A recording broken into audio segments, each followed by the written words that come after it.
Ya estamos en De Palabra en Palabra. Muy buenas tardes tengan todos ustedes.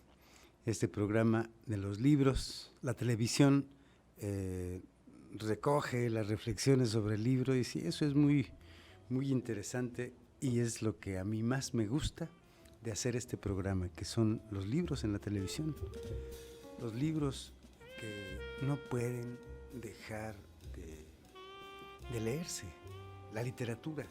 No podemos vivir sin libros que sean motivo de un ejercicio de imaginación para todas las personas, de todas las edades, de todas las lenguas, de todas las ideas políticas, de todas las religiones. Los libros creo que serán siempre un invento, como decía Humberto Eco, como la cuchara o como la rueda, que no pueden dejar de usarse.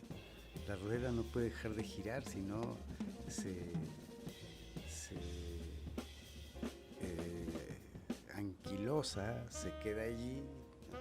Y nosotros no debemos dejar de usar los libros, esos objetos misteriosos que Borges decía que eran una de las herramientas humanas más extrañas. Los libros. Vamos a leer esta vez un poema. Vamos a comenzar con la poesía de Valerio Magrelli, un poeta italiano. Déjenme decirles, es de 1957 él, más o menos de nuestro poeta Jorge Esquinca, de la edad de él. Y creo que él nació en Italia. Es un italiano que ahorita precisamos el sitio donde nació. Pero hay un libro que a mí me gusta mucho, particularmente, que se llama Ora Serrata Retine. ¿Qué es eso? Así se llama el libro. La Ora Serrata Retine es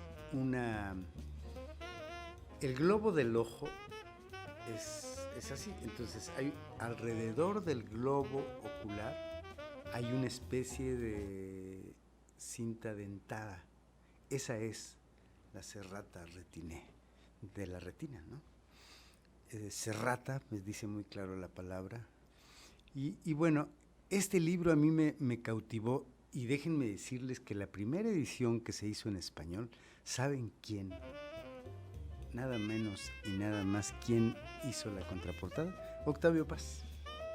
Octavio Paz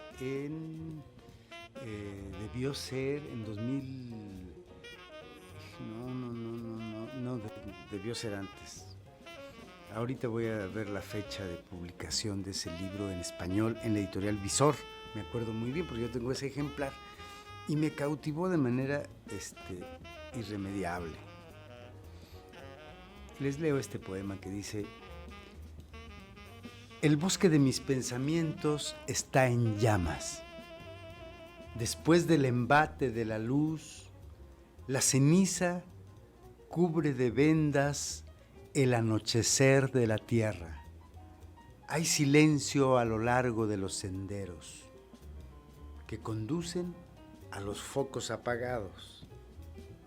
Ahora será necesario liberar el suelo, curarlo, cultivarlo, esperar con cariñosa cautela nuevas plantas. Ahora se deberá preparar un nuevo incendio. Esa imagen del fuego con el pensamiento me parece acertada, y aquí está como un incendio al final.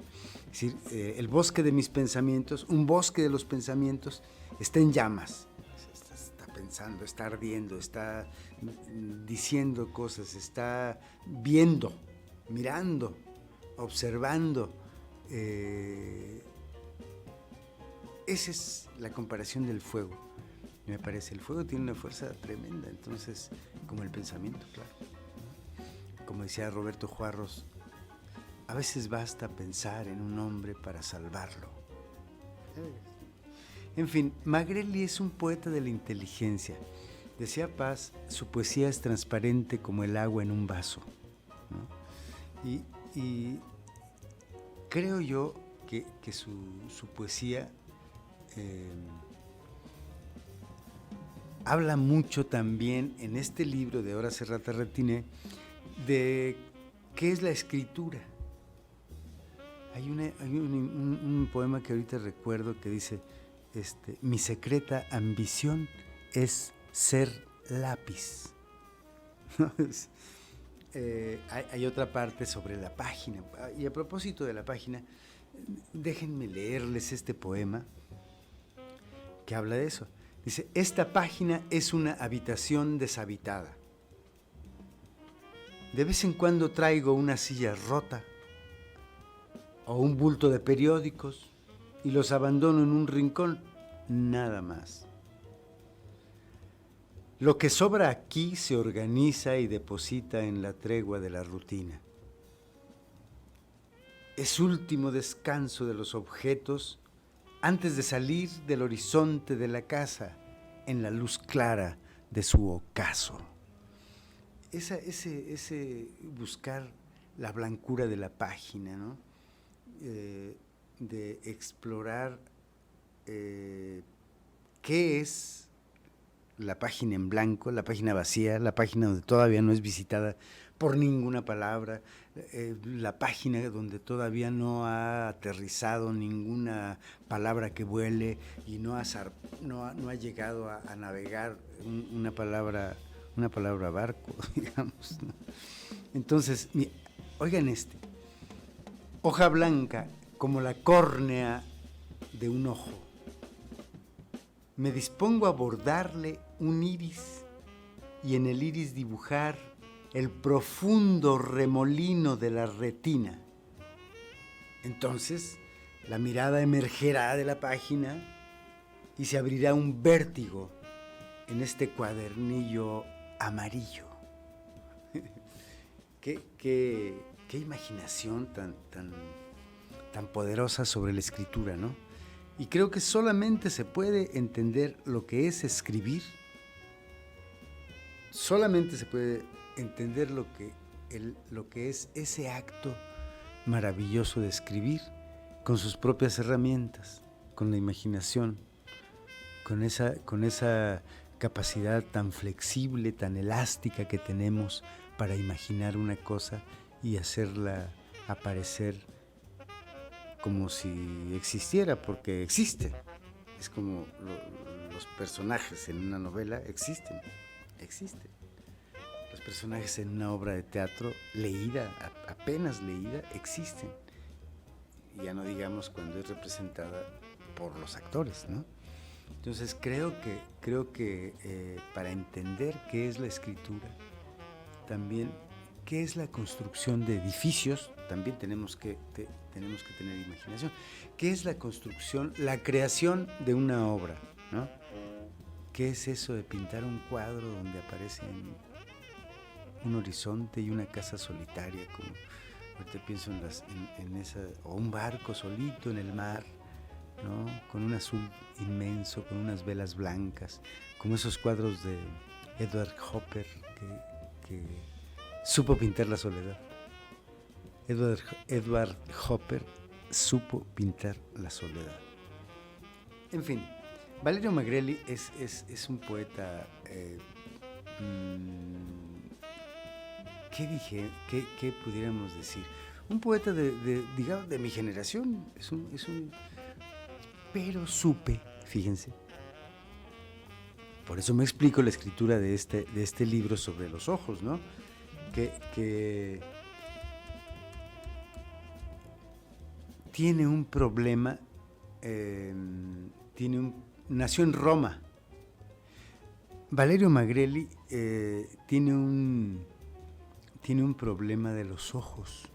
Eso decía en una nota de un poema que salió alguna vez en el suplemento semanal La Jornada.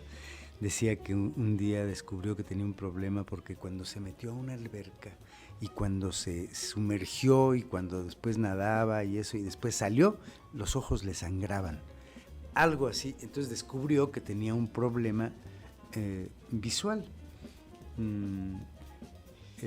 Fíjense que me encontré una página aquí en italiano, no, pues va a ser muy incorrecto para saber en qué año nació Magrelli. Entonces, ahora me salió en inglés, pero bueno, aquí están sus libros. Nature e Venature, ora serata retine, esercizi de la tipología, discales de la lectura di giornale. Ha sido muy poco traducido en México. Me acuerdo que yo lo aprendí gracias a Guillermo Fernández, que un día me dijo, hay un poeta de la edad de Jorge Esquinca, me acuerdo mucho de eso, Guillermo Fernández, que en paz descanse, que fue asesinado en Toluca de una manera brutal, uno de los mejores traductores del italiano al español.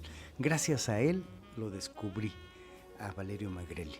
Vamos a hacer un corte, invitamos a un cafecito, gracias que Luna Mía Café me invitó a un café, y que ahorita hay una oferta importante, les voy a decir cuál es en Luna Mía Café, y regresamos.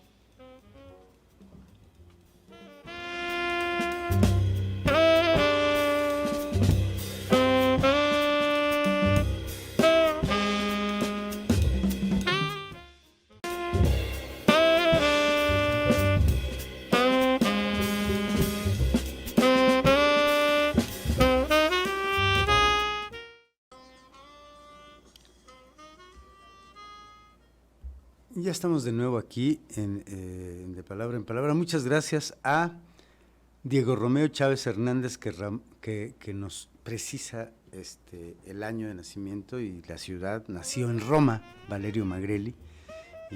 Y bueno, pues le agradezco mucho a Diego Romeo Hernández, que ahorita me acaba de precisar la ciudad en la que nació Valerio Magrelli. A mí me parece que el primer libro de un poeta, que además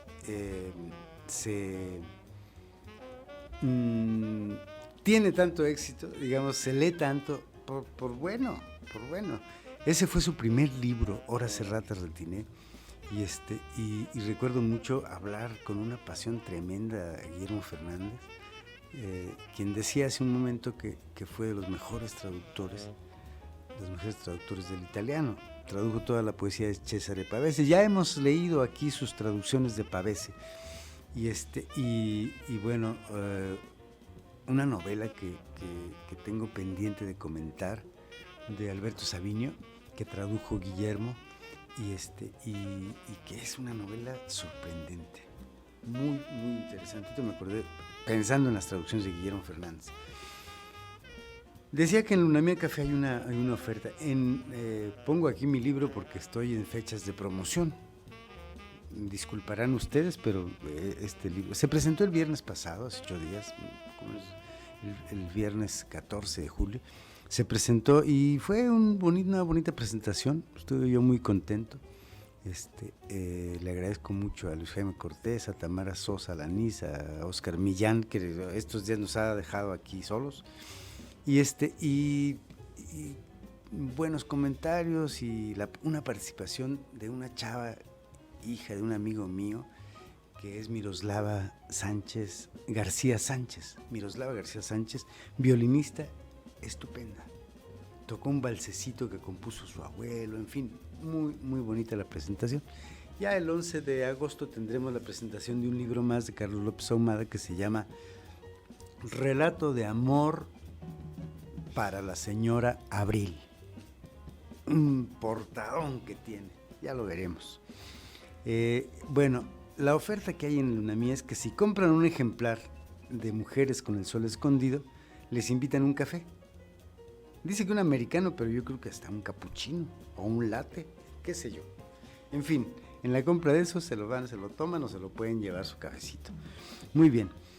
Vamos a leer otro poema de Magrelli más adelante. Y ahora me gustaría pasar a hablar de un autor que no me canso de hablar de él.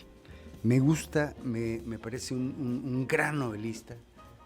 Tiene un libro de relatos que no conozco, pero sus novelas he ido leyéndolas y es una lectura inagotable. Una lectura que no puede uno dejar de leerlo. Son las novelas que a mí me gustan, con las que yo simpatizo.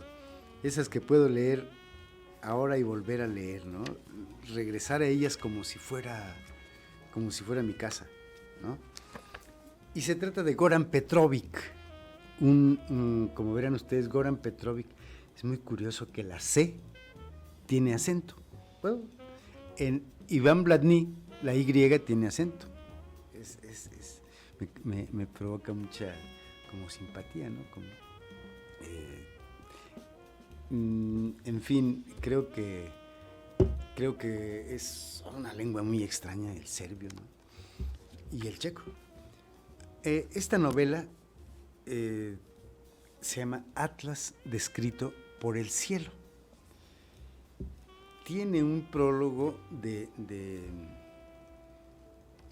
Alberto Mangel que sí hay que leerlo. Sí hay que leerlo para describe muy bien qué es la novela. Dice, y una nota del cartógrafo. Es como un ¿cómo diré? Es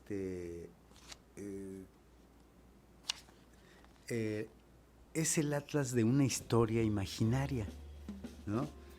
Y leeré un poquitito de lo que dice Alberto Mangel en el prólogo. Dice, larga es la tradición de libros imaginados y nunca escritos, ¿no? Inventar una historia, soñar un relato no exige siempre su ejecución material. Eso es también totalmente cierto. Pessoa dice, tengo en mi cabeza todos los libros del mundo por escribir, ¿no? Prueba de ello es la perfección intangible de Rabelais, que Rabelais ofrece a la abadía de Saint-Victor. Ahora, más ambicioso, más generoso, más práctico, Goran Petrovic ha ideado en este atlas descrito por el cielo 52 cuadros que pueden o no existir en el mundo material y que son para el lector y que para el lector cobran vida entre las páginas de su libro. Son en el sentido exacto ilustraciones. Ejemplos visuales. Son cuadros hechos con palabras. Es decir, en vez de tener las imágenes, describe los cuadros, ¿no? Y va tejiendo una historia alrededor de todo esto que es a la altura de la locura, a la altura de la imaginación más alta que se puede leer en palabras. Esta novela es verdaderamente... Cuando yo la empecé 2 veces y no pude porque la dejaba un día y se me olvidaba y regresaba y tal. Pero un día, cuando empecé a leerla, con más tiempo fui avanzando y es una verdadera joya. El azar, las comunicaciones de los personajes azarosamente.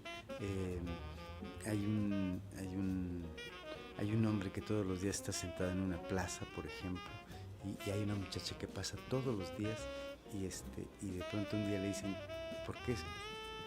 Espero a la muchacha, la espero, es todo. Y no la esperaba para nada.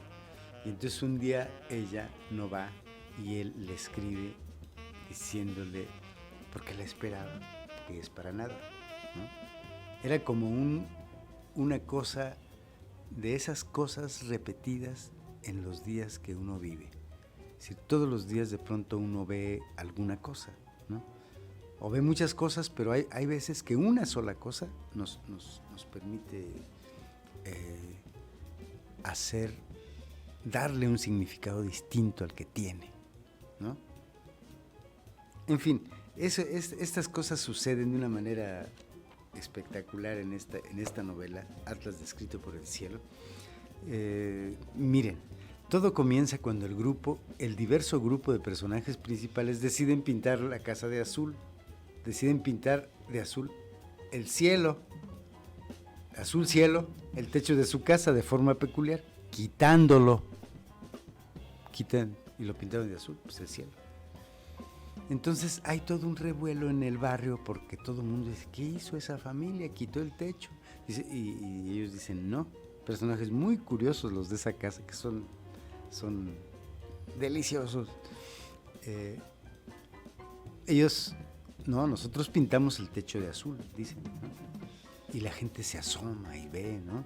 Dice, a partir de ahí el cartógrafo Goran Petrović narra y testimonia con una escritura cercana a la tradición oral los fantásticos sucesos que giran en torno a la casa sin techo y a sus habitantes. Eso es lo interesante. Ahí está la muchacha esa que pasa y que un hombre le espera. En fin, aquí dice, en la narrativa de Goran Petrović no hay voluntad documentaria ni psicológica. Toda similitud con la realidad política es mera coincidencia, ¿no? Claro, tiene un filo importantísimo hacia esa inclinación social, a esa inclinación de hacer una crítica sutil pero tan filosa como una navaja de afeitar, ¿no? Muy filosa, y hace como en otra novela, ¿no? Que un día les llevan a vender zapatos, un montón de zapatos que sobraron de la guerra, quizá de los muertos, pero les llevan puros zapatos izquierdos, ¿no? Ese tipo de cosas filositas, haciendo una crítica de cómo ven desde el poder al pueblo. Ahí está el asunto. Ahora, esta novela, ya he hablado yo de otras novelas de Goran Petrović, de Bajo el techo que se desmorona, es esa donde los zapatos, La mano de la buena fortuna, que aquí la traigo. Ahorita hablamos de esta. Pero bueno, esta novela parecería una novela muy compleja, pero cuando uno ya está adentro de la historia, cuando va entendiendo lo que encontramos en la página izquierda, estos que están envueltos en unas líneas haciendo un cuadro, que se describen así: los serbios son un pueblo que difícilmente se satisface con una sola vida, por lo que duplican, incluso la multiplican hasta una decena de veces. Luego, como si eso no les bastara, con mucha persistencia duran los propios. Y entonces va escribiendo lo que hay en este cuadro, y abajo dice cuadro 28, Donato de Lech, que representa a los serbios, ilustración de la forma rápida de vivir, parte de la carta del informante veneciano de la ciudad de Brskovo. En fin, Goran Petrović es un gran autor, y vamos a ver ahora sí dónde nació. Él nació en Kraljevo, Serbia, en 1965, a ver, constatemos. No, en 1961 dice acá, y acá dice 61 también. Estudió literatura serbia y yugoslava en la Facultad de Filología de Belgrado. Entre sus principales obras, pues se cuenta en el libro de prosas breves, ese es el que no he leído, Consejos para una vida más fácil. Luego hay otro de La isla y los cuentos circundantes y diferencias, que también están traducidos al español y publicados por Sexto Piso. Quique, vamos a un corte. Pues echémonos un café en este corte y regresamos.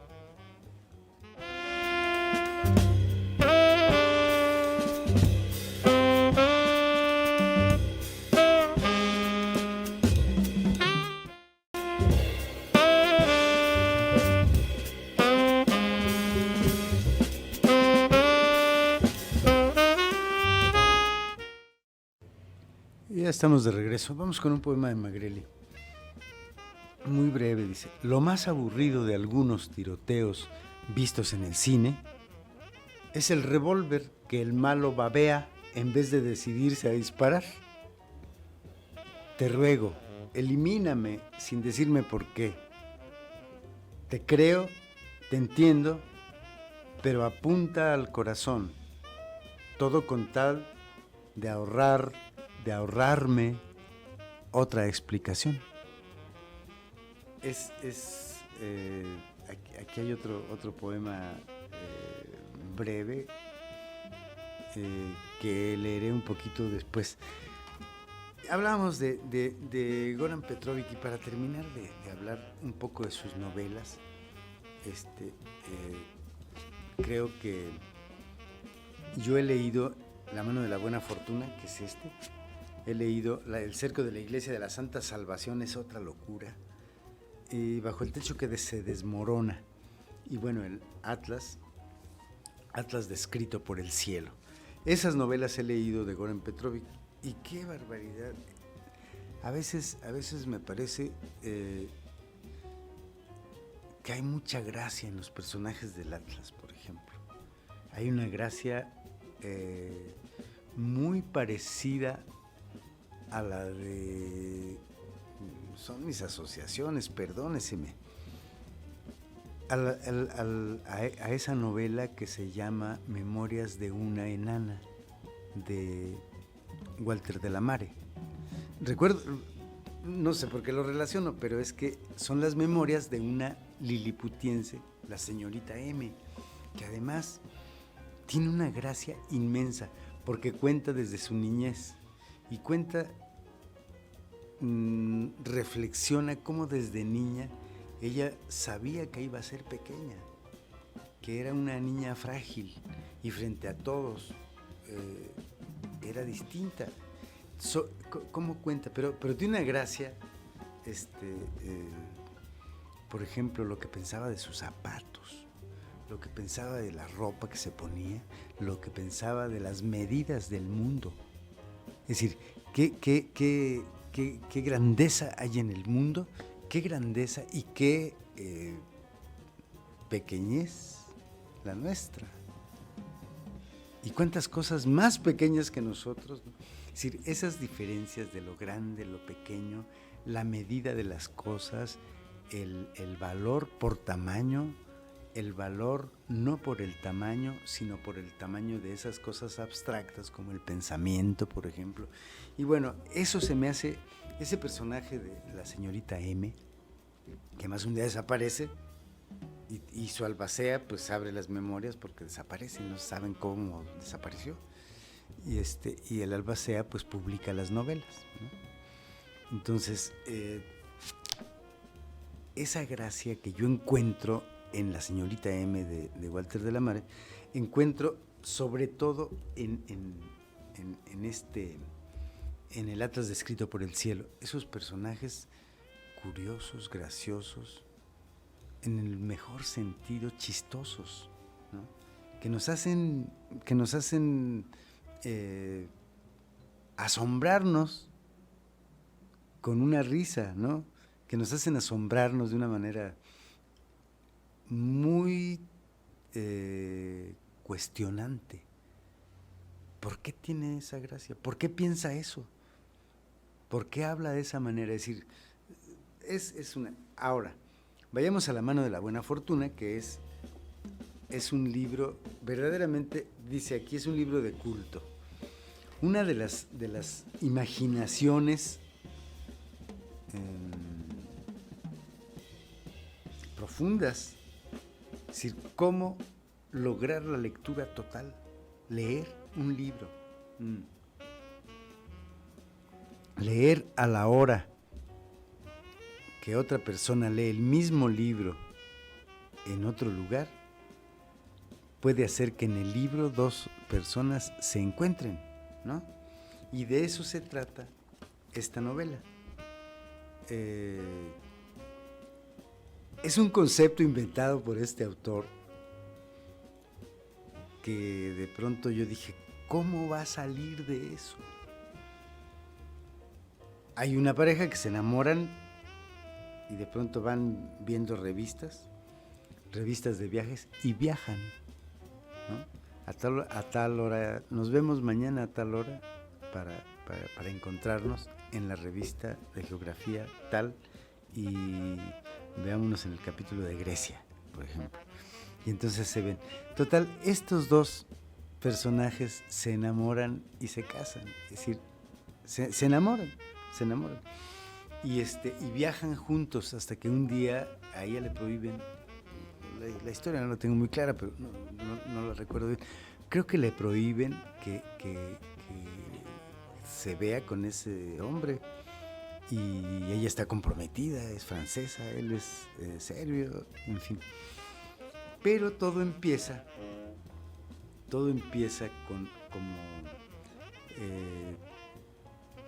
con un personaje que llega a decirle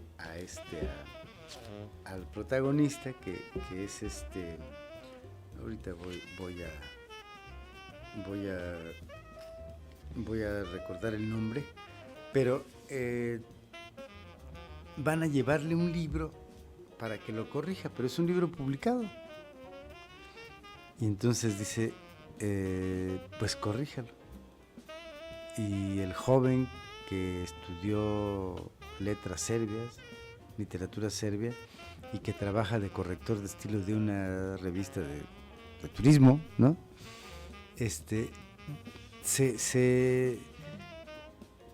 Se le vuelve algo raro y le pagan y tal, una edición en papel zafia, muy fino, es una novela, pero no tiene personajes. Y entonces cuando él empieza a corregirla y empieza a leer esa novela, entra a la novela y va caminando por todo aquello que describe. Ese es el primer acercamiento a ese tipo de concepto que ha inventado Petrovic. Entra y va caminando y de pronto se encuentra la esposa del autor de la novela y le dice, ¿puedes corregir del jardín eso? Y entonces parece que estamos hablando de la realidad.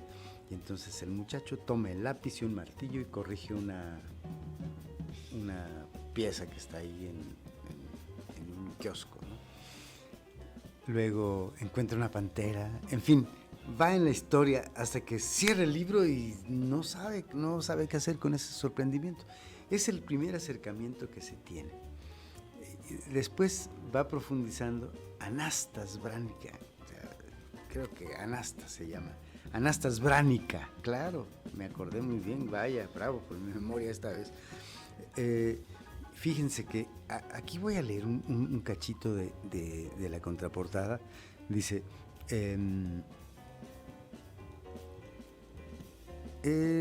los que lo hacen se percatan de... A ver, ese fue el método mediante el cual Anastas Branica, autor del libro Mi Legado, así se llama el libro que le llevan a corregir a este personaje, y se agudiza la sensibilidad y se aprende a callar ese pesado y confuso ruido de la vida cotidiana. El lector puede ensanchar los márgenes de la lectura, encontrar olores, emociones, paisajes que el escritor no describe. Y entonces, lo interesante de esto es que va hacia atrás en el tiempo y va contando esa novela, la historia de Anastas Branica, de otro, el abuelo, en fin, va haciendo una historia que cada vez se vuelve más fantástica, ¿no? Es decir, cuando él era niño, de pronto un día estaba viendo una revista que su padrastro no le permitía y de pronto entra al mar, que era de sus deseos, de ese niño, y empieza a leer en el mar y en el mar y en el mar, y siente tan fría el agua que se hace pipí ahí en el sillón de su padrastro, y en eso llega y lo descubre, le dice, ¿qué estás haciendo con esa revista? Dame acá, y córrele y te voy a castigar y tal, y se va el niño, y el padrastro ve arena de la playa, ahí en el piso, y orinado del sillón, ¿no? No hay límites entre la ficción más extrema con la realidad más sólida, digamos, ¿no? Eso es La mano de la buena fortuna, una novela que yo he leído 2 veces porque uno cuando encuentra una cosa como estas no hay más que leerla 2 veces. Esa es la obra de Goran Petrovic y que a mí me parece descomunal. Y fíjense que Goran Petrovic vino a México, vino a Sinaloa, pasó desapercibido, un gran escritor, sin duda. Y ahora vamos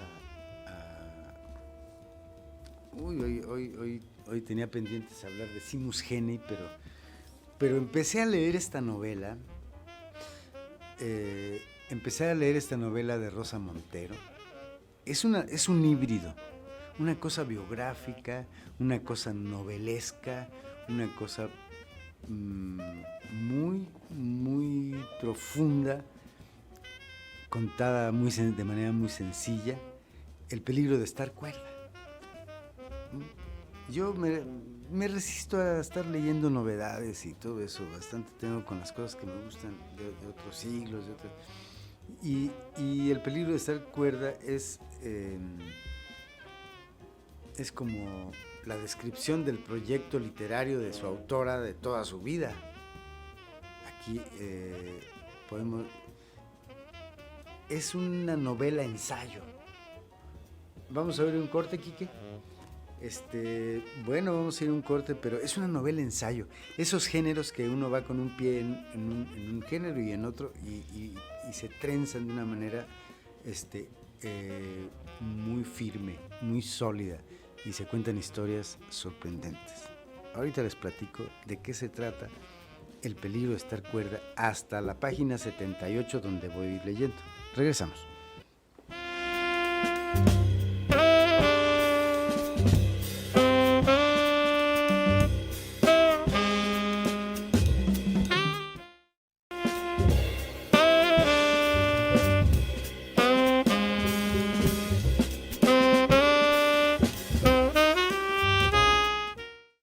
Regresamos.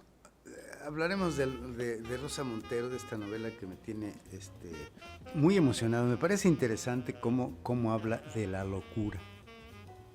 En fin, pero antes un poema, ¿no? Un poema de Valerio Magrelli que dice: cada día una estafa, un robo, un homicidio. ¿Cómo es posible que no exista otra cosa? ¿Acaso no se van nunca al estadio, por ejemplo? Quizá es esta la verdad. Quizá es esta la verdadera naturaleza humana. Quizá por eso gusta tanto el policíaco. De ahí que desconfíe el comisario ininterrumpidamente. Aquí no hacemos más que desconfiar. Tenía razón el poeta. Ilegibilidad del mundo. Todo es doble. Es un poema de Valerio Magrelli. Decíamos de este libro que a mí me parece, hay un principio a mí que me cae muy bien de cuando dice, el capítulo se llama Chupando Cobre, porque ella le tenía miedo, antes de dormir le tenía miedo, Rosa Montero dice, le tenía miedo a una vasijita de cobre, porque alguna vez le oyó decir a alguien que el cobre era venenoso. Y entonces ella tenía miedo soñar que le lamía el cobre y se envenenaba. En fin, una cosa curiosísima. Pero la primera línea de esta novela ensayo, esta novela memoria, no sé, esta novela biográfico ensayístico, ¿no? Que además muy bien documentada. Al final estuve viendo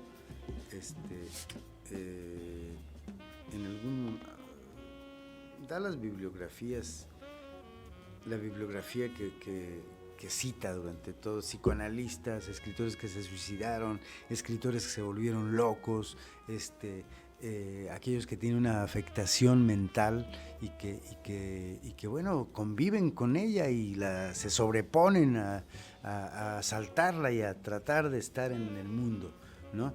Dice Rosa Montero, no hay soledad más atroz que estar loco, ¿no? El loco no es solamente que está loco, está solo, en el mundo, está allá, en otro lugar, ¿no? Y comienza diciendo, siempre he sabido que algo no funciona bien dentro de mi cabeza. A los 6 o 7 años, todos los días antes de dormir, le pedí a mi madre que escondiera un pequeño adorno que había en la casa, un horroroso calderito de cobre, el típico objeto de tienda de souvenir barato, incluso el regalo de un restaurante. Ese es el que ella le temía miedo porque era venenoso el cobre, ¿no? Entonces, cuando cuenta cómo descubre la verdad de que, pues, el cobre no hace nada, ¿no? O puede ser, pero no al grado de tenerle miedo todos los días. Y bueno, hay otras anécdotas.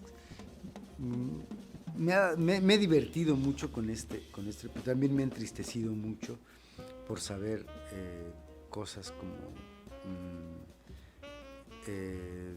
Scott Fitzgerald, Mark Twain, que inventó un cuento. Es impresionante.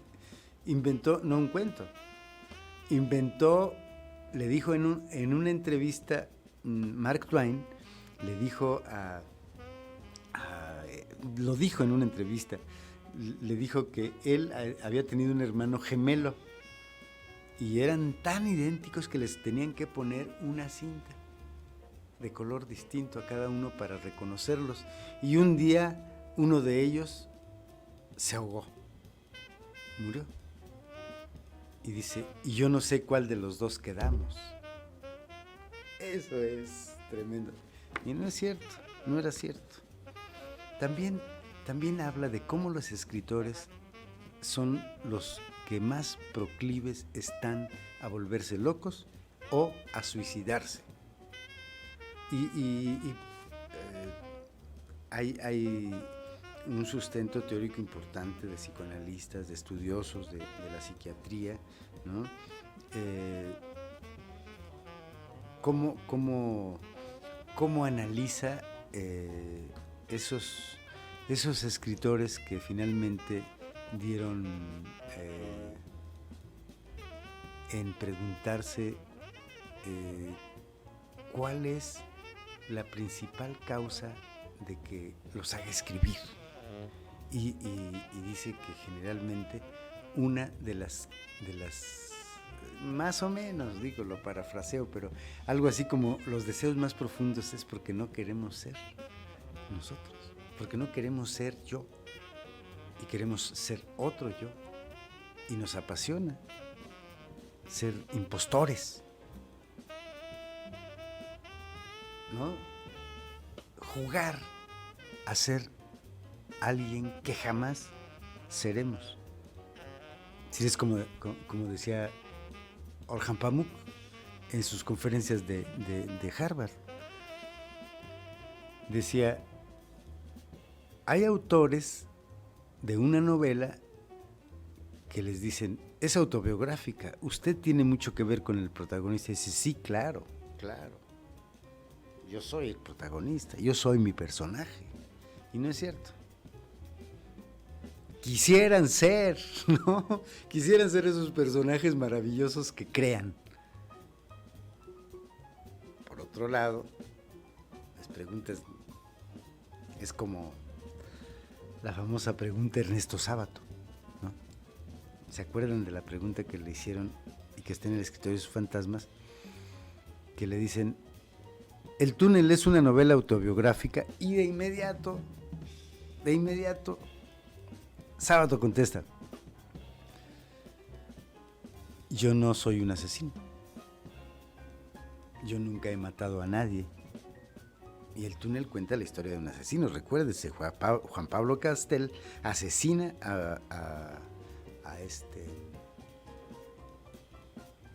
ahora sí me traicionó la memoria, a esta mujer, hombre, bueno, ahorita me voy a acordar. Laura es la de Soberbios y Tumbas, no. María Iribarne. Juan Pablo Castel asesina a María Iribarne a puñaladas en el vientre. Y entonces Sábato dice, pues yo no soy un asesino.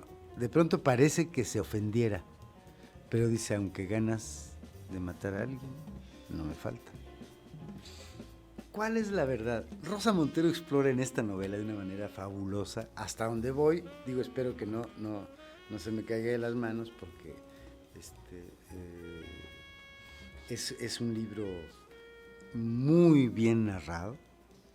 Eso sí, yo me siento muy a gusto leyendo esta prosa clara, llana, sencilla, explicando cosas profundas, complejas, en fin. Eso me gusta de Rosa Montero. Soy su lector de columnas, soy su lector de columnas, y sus columnas son a veces graciosísimas, escandalosamente divertidas, ¿no? Yo fui lector de la columna de Javier Marías, ¿no? que pues ya no sale, Zona de Fantasmas. De Javier Cercas también he sido lector.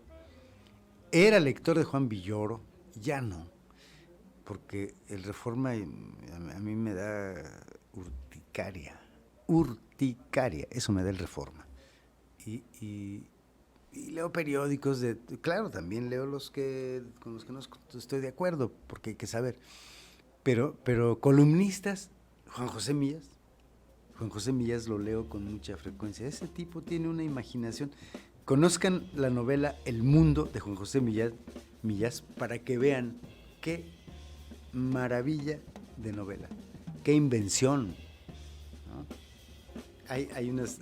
un día me gustaría leer una columna de las que más me gustan de Millas, que las tengo por ahí, y donde está escuchando la conversación de una pareja, una conversación totalmente absurda, y entonces él se va muy pensativo, ¿no? Sobre el asunto. Pero bueno, el ingenio ese me lo reservo, pero esa es una de las columnas que me gustaría leer aquí. Bueno, volviendo a Rosa Montero, hay menciones constantes a Virginia Woolf, escritoras suicidas. Uno cuando escribe, no sé, usted que es ingeniero, usted que es médico, profesor, que es, no sé, ingeniero en acústica, ingeniero en electricidad, etcétera, etcétera, etcétera, encontrarán que a veces las actividades de los colegas, de las gentes que hacen lo mismo que nosotros, nos dan cierta enseñanza, nos alertan a no hacer lo mismo, porque además cada quien mata las pulgas a su manera, ¿no? Cada quien tiene sus formas, sus estrategias, sus mañas, sus maneras de brincar la cuerda, ¿no? Para hacer su obra. En todos los oficios, en todas las profesiones, creo que hay un estilo. Pero bueno, Rosa Montero lo que hace aquí es encontrar las similitudes con las cosas que escribieron los demás, con las cosas biográficas que les ocurrían a los demás escritores, a las demás escritoras que ella encuentra mucho parecido, o encuentra similitudes o enseñanzas que le dio Virginia Woolf, Sylvia Plath, ¿no?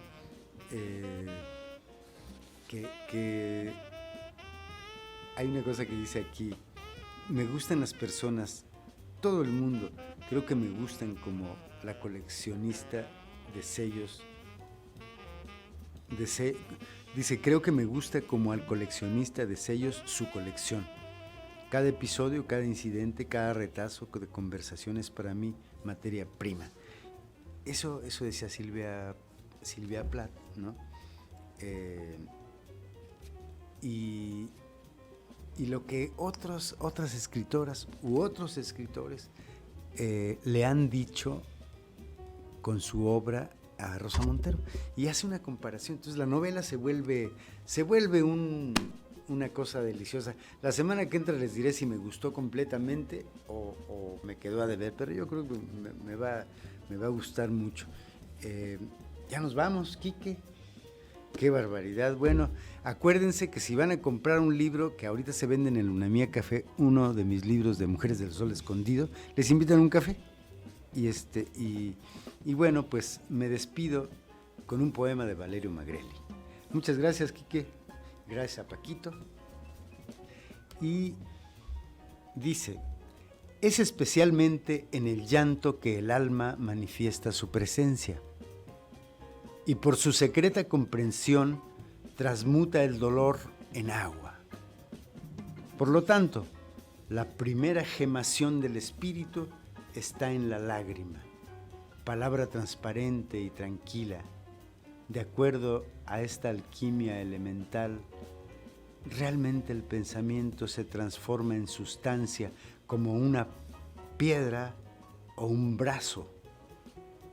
Y no hay alteración en el líquido, tan solo el mineral melancólico de la materia. Recuerden, amigos, que si se nos antoja llorar, podemos ver de frente a frente, nuestra alma y verla, algún destello tendrá que nos ilumine. Yo soy Neftalí Coria. Hasta la próxima.